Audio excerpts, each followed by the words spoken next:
अपने आप को कंसंट्रेट किया। वो जहूरा में एक उन्होंने टमाटर का पेस्ट बनाने का कारखाना लगा लिया। पहले साल उन्होंने जब क्योंकि शोर था उन्होंने टमाटर ख़रीद लिए, उसके बाद बंद हो गया, अब बेच दिया। ये चन्नों में अब आलू का पोटैटो चिप्स बनाने का है, वो कॉन्ट्रैक्ट से वो भिजवाते हैं। जब गलाटा आ जाता है तो उसकी स्पेसिफिकेशंस बदल देते हैं, जो क्रीम है वो ले जाते हैं, बाकी किसान का रुलता है। ये जो मल्टीनेशनल्स हैं ये तो अपने कंपटीटर को पहले मारते हैं, उसके बाद फिर वो अपनी कमाई करते हैं, मोनोपोली हो जाती है, अपनी कमाई करते हैं। तो कोई उम्मीद नहीं, ये एफडीआई ये तो सारा सरकार लोगों को बेवकूफ़ बना रही है। What India needs is a production system by the masses, not for the masses. Let's not forget, जो प्रोड्यूसर हमारे देश में है वो कंज्यूमर है। अनलाइक अमेरिका में जो कंज्यूमर है वो प्रोड्यूसर नहीं है, हमारे देश में कंज्यूमर भी प्रोड्यूसर है। 60% पॉपुलेशन तो तभी कुछ कंज्यूम कर पाएगी जब कुछ प्रोड्यूस कर पाएगी। तो इसलिए वो डेवलपमेंट का मॉडल हम लोग जो बोरो कर रहे हैं वो अमेरिका यूरोप से आ रहा है। अनफॉर्चुनेटली हमने अपना डेवलपमेंट मॉडल नहीं क्रिएट किया। I think we need to go back now that lab to land philosophy has failed. We need now to go and learn from land. It has to be land to lab which the universities are not doing. हमारी जो programming हो गई है agriculture scientist की, we genuinely believe कि हमारे देश में कुछ नहीं है, हमें सब बाहर लेके आना है। यही एक कारण है कि जिस मॉडल की हम बात कर रहे हैं वो हमारे देश का it's alienated model, it's alien model which is alienated the people from the kind of development that we all talk about. ऐसा क्यों नहीं टेक्नोलॉजिकल ब्रेक थ्रू लाओ कि उसी सिचुएशन में ए प्रेसिजन फार्मिंग लाओ, या जो आजकल SRI सिस्टम की बात करते हैं कॉटन में भी करो कि एक ऐसा इंटेंसिव कल्टीवेशन हो कि प्रेसाइज फार्मिंग हो कि इनपुट्स उसी ढंग से लगाएं और वहाँ उसी इनपुट्स यूज, कम से कम इनपुट्स कॉस्ट से ज़्यादा प्रोडक्शन हो। तो एक सीरियस इशू है ये। इस इशू को रिजॉल्व करने का तरीका है कि कुछ दिन तक, अगला 20 साल तक एक फार्मर सेविंग स्ट्रेटेजी आपको अपनाना पड़ेगा, एक बना के कि इतने दिन तक इस तरह का इंटीग्रेटेड सपोर्ट सिस्टम देना है, प्राइस के रूप में भी, टेक्नोलॉजी के रूप में भी, और बेसिक इंफ्रास्ट्रक्चर इंस्टीट्यूशंस भी क्रिएट करिए, सेल्फ हेल्प ग्रुप्स वगैरह क्रिएट करिए, फार्मर्स का लोकल लेवल पे मार्केट इंफ्रास्ट्रक्चर क्रिएट करिए। ये इनिशियली अब चाहे गवर्नमेंट करे या PPP मोड में करे, जैसे भी करे, एक गवर्नमेंट की रिस्पॉन्सिबिलिटी है टू इंश्योर कि ये चीज़ें है in place. The greatest challenge in agriculture is how to attract and retain youth in farming. That can be done only if farming is technologically upgraded. It must be intellectually satisfying and economically rewarding. That's where the post-harvest infrastructure. The other is the increasing feminization of agriculture. If you go to all the hills, Himalayas and so on, more and more women, because men are out migrating to enhance the family income. If it's a woman-based farming, you require considerable degree of support systems like creches, daycare centers, many other supports. I won't call them subsidy, but we are giving so much of help in urban areas and we hardly do anything at all for the rural families. जितनी आबादी देश में है उन सबको 2 समय का खाना ठीक से मिले, पर्याप्त मिले, इतनी व्यवस्था आज देश में नहीं है। इस स्थिति में, किसी भी स्थिति में कृषि ज़मीन, जो जिस ज़मीन पर कुछ उगता है, धान होता है, फसल होती है, किसी भी तरह की फसल, वो ज़मीन हस्तांतरित नहीं होनी चाहिए किसी भी उद्योग के लिए। कृषि को बचाना है देश की अन्न सुरक्षा के लिए। बाहरी सुरक्षा के लिए जवान तैनात है, मगर अंदरूनी सुरक्षा के लिए किसानों की सुरक्षा और अन्न सुरक्षा बहुत मायना रखती है। लाल बहादूर शास्त्री हा एक असा प्रधानमंत्री झाला की त्यांनी गरिबी हटाव सारखा नारा नाही दिला, तर त्यांनी या देशाला नारा दिला, जय जवान जय किसान। की हा देश जर सन्मानाने उभा राहील तर हा सीमेवरच्या जवानाच्या रक्तानं आणि शेतातल्या किसानाच्या घामानं तरच हा देश सन्मानाने उभा राहू शकतो। गांधी जी ने यही दृष्टि रखी थी कि गांव की सब चीज़ें गांव में बन सकती है। उन्होंने जो ग्रामोद्योग की बात की थी, जिसमें चरखा मध्य भाग में रखा था और उसके आसपास 18 प्रकार के ग्रामोद्योग खड़े किए थे, वो इसी हेतु कि गांव पूरी तरह स्वावलंबी बने, उससे अपने ज़रूरतों के लिए किसी की ओर देखना न पड़े।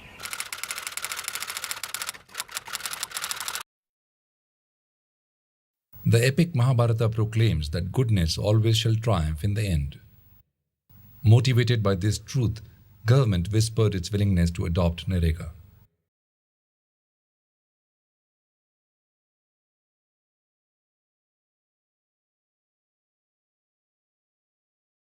जहाँ तक इस कार्यक्रम की सफलता का सवाल है, हम सब जानते हैं कि गांव के गरीब भाइयों के सशक्तिकरण को इसने एक नई दिशा दी है। दलित और आदिवासी समुदायों के लिए ये जीवन रेखा है और सामाजिक सुरक्षा के आधार के रूप में माना जा रहा है। इससे देश के कई क्षेत्रों में मजबूरी में गांवों से होने वाले पलायन को रोकने में मदद मिली है। But the point is, many people argue that this is something which is squeezing the peasantry. Now, I think, obviously, if the laborer is better off, and if the peasant is not to be squeezed, then of course a subsidy has to be given to the peasant. Okay. Now, the subsidy can take the form of a higher procurement price as far as the peasant is concerned. This is what the government should be doing. You know, instead of saying that, look, the peasant is squeezed, therefore let's do away with NREGS. The idea should be that NREGS is a wonderful thing, and because their wages are rising as a consequence of it, let us ensure that the peasants don't suffer by giving them a higher procurement price. And if the higher procurement price is not to be passed on to the consumers, in that case food subsidy has to be somewhat higher. Kerala has shown us that inclusive growth is possible. There was a new government which was concerned about this entire issue. Well, one of the things which we did, which I think is quite important, is the fact that we set up an agriculturist debt relief commission.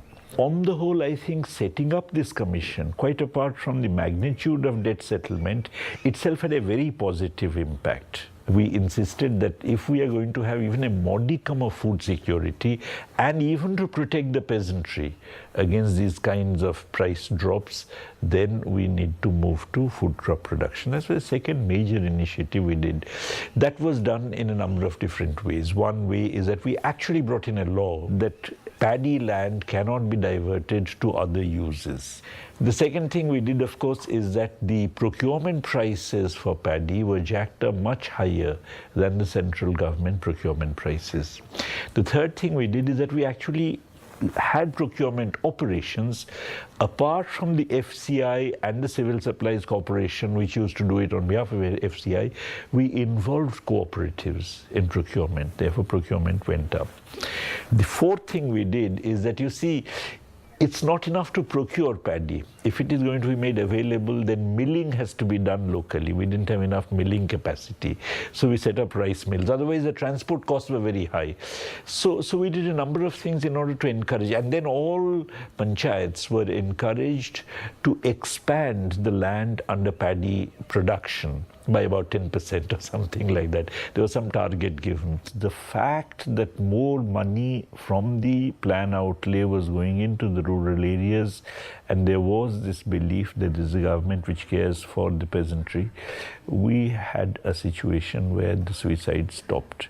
A steady farmer movement has been building up in support of the traditional and sustainable Indian farming technology.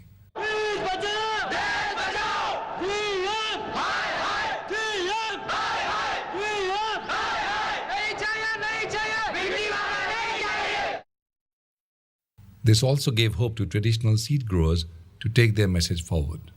मेरे पास एक 3 एकड़ खेती है और देसी बीजों का एक 200 वैरायटी का संग्रह है। बीटी के तोड़ी का फसल देने वाले देसी भी बीज है। अभी बैगन के पौधे देखो, एक पेड़ को कितने बैगन लगे हुए हैं, तो भी बीटी बैगन चाहिए। बीज है तो खेती है, बीज नहीं तो खेती नहीं है। क्योंकि ये देसी बीज मुझसे कहता है, नन्हा सा अस्तित्व है मेरा, नन्हा सा अस्तित्व है मेरा, पर लोग करते हैं गुणगान, मिट्टी में मिल जाऊँ तो कार्य कर दूँ महान। ये देसी बीज कार्य महान कर सकता है, संकरित बीज नहीं कर सकता। It is indeed a positive development that government of Maharashtra denotified the land acquisition process for the SEZ in Pen Taluka in Raigad district. आम्हाला जमीन वगैरे काही द्यायच्या नव्हत्यात, परंतु ही सर्व लोक येतात बाहेरची, ती कंपनीवाले आमच्यावर जबरदस्ती करतात आणि आम्हाला जमीनच द्यायची नाही आहे। परंतु आता ही जमीन आमची बुडलेली आहे, तरी पण आम्ही ही जमीन पिकण्याचा प्रयत्न करू। यहाँ रायगढ़ में पेड़, पनवेल और उरण इन 3 तहसील में जब महामुंबई SEZ अनाउंस हो गया 2006 में और पहली बार किसानों को लैंड एक्विजिशन एक्ट के तहत नोटिसेस मिली, उसके बाद बहुत हलचल मच गई और लोगों में बहुत अशांति थी, क्योंकि यहाँ पे सबसे अहम बात यह है कि किसानों का किसानी के साथ और ज़मीन के साथ जो रिश्ता है वो बहुत तगड़ा रिश्ता है। उसकी कई सारी वजह है। एक तो है कि यहाँ पे फसल बहुत अच्छी होती है, ज़मीन उपजाऊ है। पूरे इलाके को धान का कोठार कहा जाता है, राइस बाउल ऑफ महाराष्ट्र कहा जाता है। उसकी यहाँ के किसान कहते हैं, उन्होंने अपना तर्क बनाया है कि ज़मीन की हम कोई पैसे में कीमत देखना ही नहीं चाहते। चंद पैसों में जिन पैसों की कीमत घटती जा रही है उसमें ज़िंदगी भर के लिए क्यों दे डालें। तो ये permanent loss of livelihood, permanent loss of employment, ये बात बहुत समझ आती है यहाँ लोगों को। ये लड़ाई 2006 से 2010 तक चली, इन 4 सालों में। रायगढ़ स्पेशल इकोनॉमिक जोन के खिलाफ जो हम लड़ाई लड़ रहे थे उसमें एक बहुत सहारा जिस मुद्दे का हमको मिला वो ये था कि ये पूरा सिंचित इलाका है, सिंचन के लिए प्रस्तावित इलाका है। SEZ के लिए जो सरकार ने नीति अपनाई है उसमें सरकार ने ये साफ कहा है कि हम सिंचित ज़मीन नहीं लेंगे। हालांकि ये सारी ज़मीन यहाँ के 22 गाँव की सिंचित ही ज़मीन है। इस बात का सहारा बनाते हुए हमने बार बार महाराष्ट्र सरकार से ये मांग की ये पूरा इलाका एक्सक्लूड किया जाए SEZ से और यहाँ पे जो अधिग्रहण है वो रोका जाए। तो जिस तरह की संगठित ताकत दिखाई गई, सरकार को भी पीछे हटना पड़ा और यहाँ किसानों ने 96% of the farmers voted against SEZ। उन्होंने कहा कि हम बिल्कुल इस SEZ को नहीं होने देंगे और यहाँ की कम्युनिटी मिलिटेंट होने के बावजूद ये पूरी लड़ाई अहिंसात्मक तरीके से चली।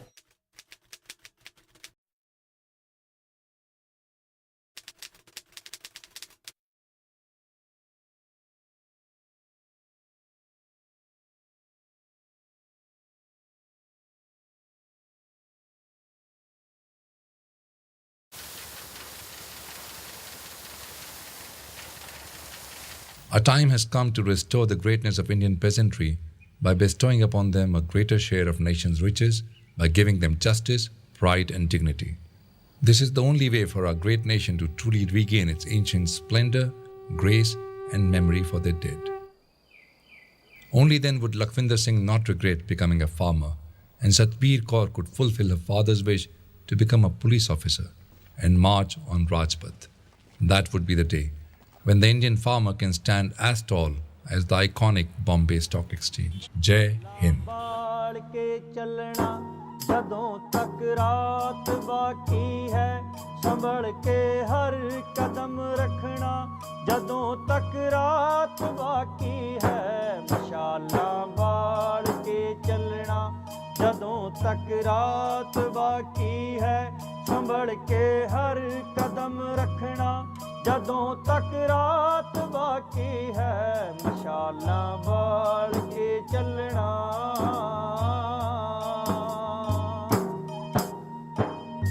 ਪਸੀਨੇ ਦੀ ਤਾਂ ਗੱਲ ਛੱਡੋ ਲਹੂ ਮਜ਼ਦੂਰ ਦਾ ਯਾਰੋ ਪਸੀਨੇ ਦੀ ਤਾਂ ਗੱਲ ਛੱਡੋ ਲਹੂ ਮਜ਼ਦੂਰ ਦਾ ਯਾਰੋ ਪਸੀਨੇ ਦੀ ਤਾਂ ਗੱਲ ਛੱਡੋ ਲਹੂ ਮਜ਼ਦੂਰ ਦਾ ਯਾਰੋ ਪਸੀਨੇ ਦੀ ਤਾਂ ਗੱਲ ਛੱਡੋ ਲਹੂ ਮਜ਼ਦੂਰ ਦਾ ਯਾਰੋ ਸਸਤਾ ਪਾਣੀ ਤੋਂ ਐਵੇਂ ਜਦੋਂ ਤੱਕ ਰਾਤ ਬਾਕੀ ਹੈ ਮਸ਼ਾਲਾ आता उठवू सारे रानाता पेटवू सारे किसान मजूर उठतील कंबर लढण्या कसतील किसान मजूर उठतील कंबर लढण्या कसतील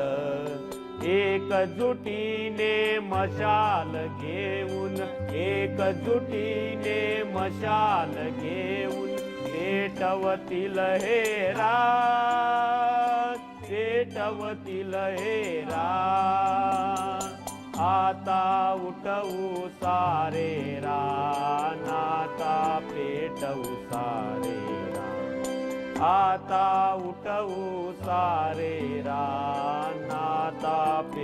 पेटवू सारे कोण आम्हा अडविल कोण आम्हा रडविल कोण आम्हा अडविल कोण आम्हा रडविल अडवणूक त्या करणाऱ्यांची अडवणूक त्या करणाऱ्यांची उडवू दानादान